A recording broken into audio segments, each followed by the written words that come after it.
Welcome to the Downtown Download virtual podcast, where we hear from our members and learn something new about downtown Madison. This podcast is brought to you by the law firm of Carlson Black, O'Callaghan, and Battenberg, located in downtown Madison. Carlson Black specializes in commercial real estate, business, and tax law. Carlson Black is proud to represent many DMM members in helping to build a vibrant and inclusive downtown. Welcome to our next episode of the Downtown Download. We're very excited today to have a special guest, a good friend, and someone that's just a great friend of the community and great friend of DMI, John Lica, the Corporate Giving Manager with the Goodman Center. When you say the Goodman Center, this is almost cheesy, but you say it all. They do so much for our community, so we're so excited to hear about their programming here today. Hi, John. How are you? I'm doing just great. Thank you for having me. Good, good. Are you holding up all right? You staying healthy? Yeah, all good over here. Can't complain. Good. First question, COVID-19 has affected so much. And then the protests have also affected so much that happens. And there's such powerful Black Lives Matter movement. How have these movements affected the Goodman Community Center? Well, we're all affected. I mean, there's something that is just inescapable about this for everyone, whether it's, in the Madison community or across the entire country or even the globe. I think is responding to movements that are happening in our communities here in Madison and in the U.S. And one of the things that I'm most proud of about working at Goodman is our response to both the COVID-19 pandemic and this civil rights movement. We sprung right into action.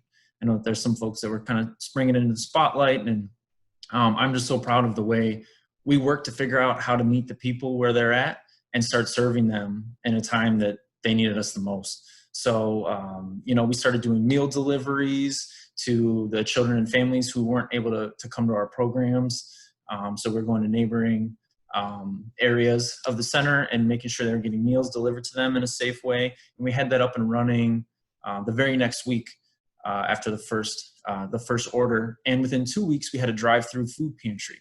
So we modified our service, and we were seeing triple the need in our food pantry than we were prior to the pandemic outbreak. And we adjusted really quickly and found a way to get it done. We started calling our seniors. So our older adults weren't able to come in for programs and meals.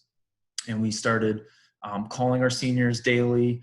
Some of them said, "You don't need to check on me every day. I'm doing okay. You can call me next week." So we started lightened up on that a little bit, but made sure we stayed in touch with them and helped them navigate, their new life, kind of being shut in and being in a very vulnerable population as an older adult. So helping them stay connected.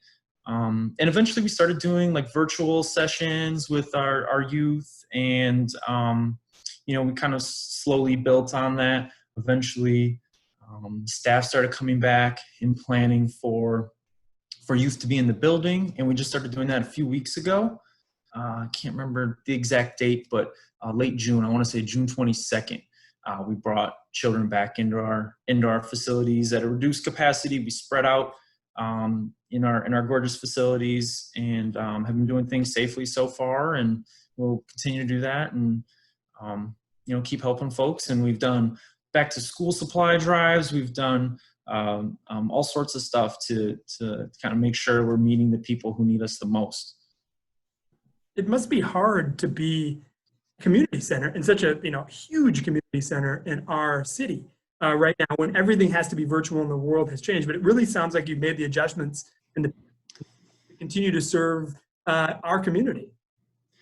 Yeah, I mean, you hear it every day in every meeting, Zoom meeting that you're in. You have to pivot. You have to adapt. You have to, respond to the new reality. And it was really cool to see us in action, to see people offering, "Hey, can I help? Hey, can I volunteer? What do you need?" Our staff, the staff would normally be working with our kids in after-school programs.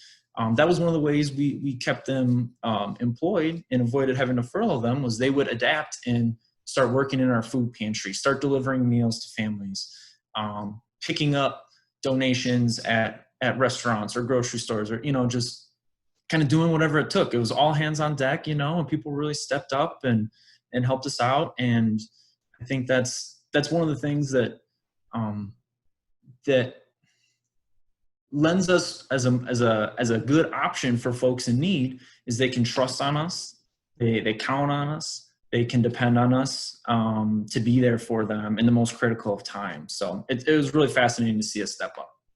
Yeah, and it's such a powerful center for so many members. I think one of the hard parts, though, has to be how many new people you're probably serving right now that haven't had maybe food security issues in the past. And has it been hard to ramp up so much services to see so many in our communities hurting right now? Yes. So we have, it feels to some extent like we've got it figured out in terms of how our new drive-through food pantry is working.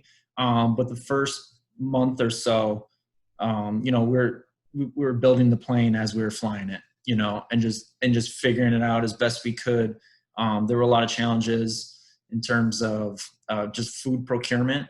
Like, how do we get, all the supply chains were messed up, in late March and early April, and everything was back ordered. And how do you get a hold of things, and then how do you get it into your building safely and then safely distribute it out to folks? So, it was challenging, but we've seemed to figure it out. And, Second Harvest has been a great partner. They've really made sure that we had everything we needed to meet the demands. I mean, we normally see an increase every summer. It's people are always very charitable around the holidays, but what people don't realize is that food insecurity is at its worst in the summer. So we always saw an uptick in the summer, but this is, something we weren't prepared for. It has leveled off a great deal, but we're still serving about 30% more in our food pantry than we were prior to the pandemic. So it's not the huge spike that it was. And, I don't know the exact reason for it, but we're glad that things have leveled off, at least to some extent, and people seem to be doing at least a little bit better. It seems like you need our community, the outside community support now more than ever to really help. I'm a half glass full person. So is there something good that has come out of this difficult time? A story, something that you really are thinking, I'm really happy that we've made these changes, and it's come out positively, maybe for the better for the organization.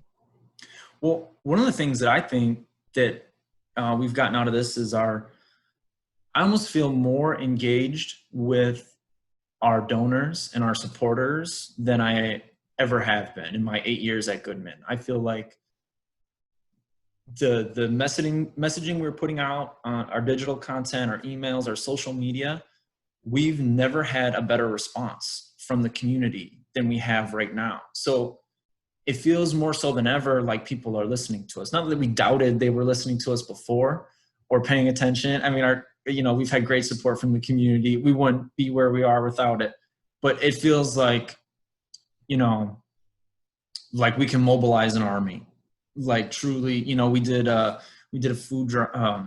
fundraiser with Ian's Pizza, and they ended up having a 2-hour wait because we just flooded their whole system. People were so excited to support us in our COVID relief, and then also a local business, and it was just like overloaded their system. We did the same thing with Glass Nickel a few weeks later, and they had to stop taking orders for like an hour because they were just so backed up, which we were like kind of happy about almost. It's like, hey, this is like working. This is a great tool, and people are really looking to us for ways to help because so many people want to get involved.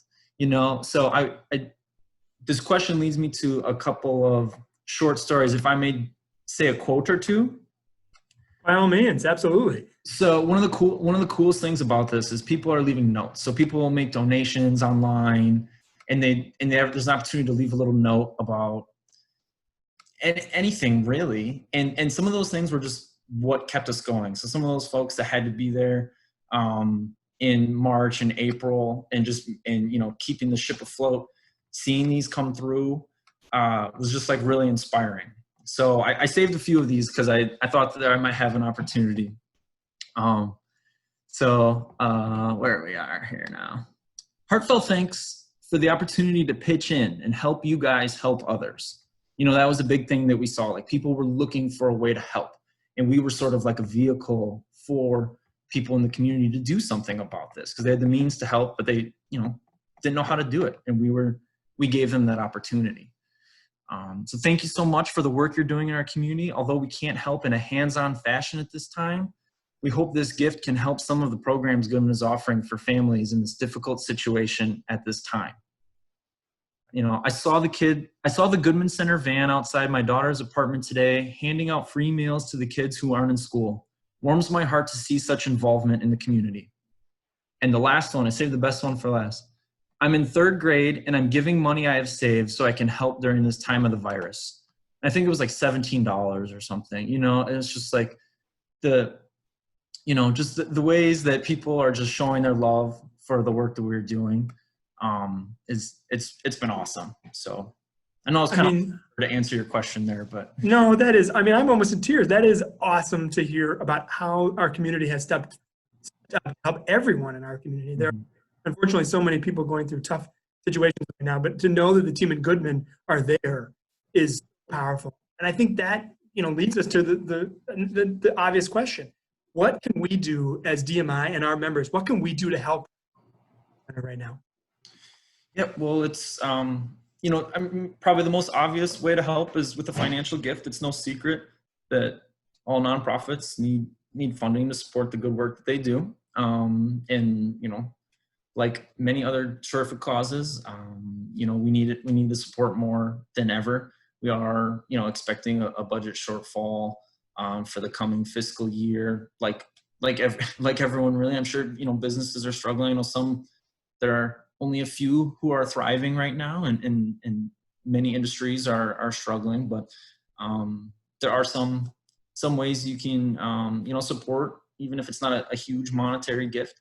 You can get your employees engaged by supporting an upcoming donation drive-through that we have. So on August 1st and 2nd, it's a Saturday and Sunday, you can rally a crew, whether it's folks who you normally can't gather with. Maybe it's a place of worship, maybe it's at work, maybe it's a friend circle or neighborhood group or whatever it is. Maybe it's just DMI. I'm throwing that little plug there. We're accepting donations. We couldn't accept donations from the community because it wasn't safe. The Department of Health Services for Wisconsin said about a month ago, you can now accept donations, and we've been trying to figure out a safe way to do it. So you can stay in your cars and just come through like a drive-through and drop off any canned goods, any personal care items, or back to school supplies.